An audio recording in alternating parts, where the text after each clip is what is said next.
Good morning. আজকে হলো Sunday 6ই July. তো সকালবেলা ঘুম থেকে উঠে পড়েছি, তখন সকাল না, তখন ওই ঘড়িতে 10টা থেকে 10:30 বেজেই গেছে। যেহেতু সানডে তো একটু লেটে তো গাড়ি চলবেই।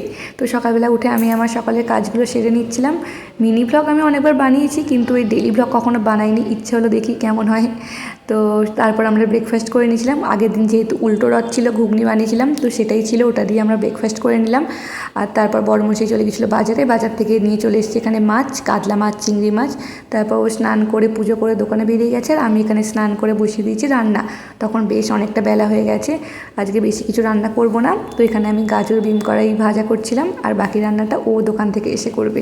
চলো দেখি আজকের লাঞ্চে কী আছে। তো আজকে লাঞ্চে বানানো হয়েছিল সাদা ভাত, দই কাতলা, চিংড়ি মাছের কারি যেটা বর বানিয়েছিল, আর এই যে গাজর ভাজাটা, আর এই দেশ থেকে নিয়ে আসা মল্লিকা আম। তারপর মৌরিটা দেখি শেষ হয়ে গেছে, তো সেটাই ভরে নিচ্ছিলাম। তারপরে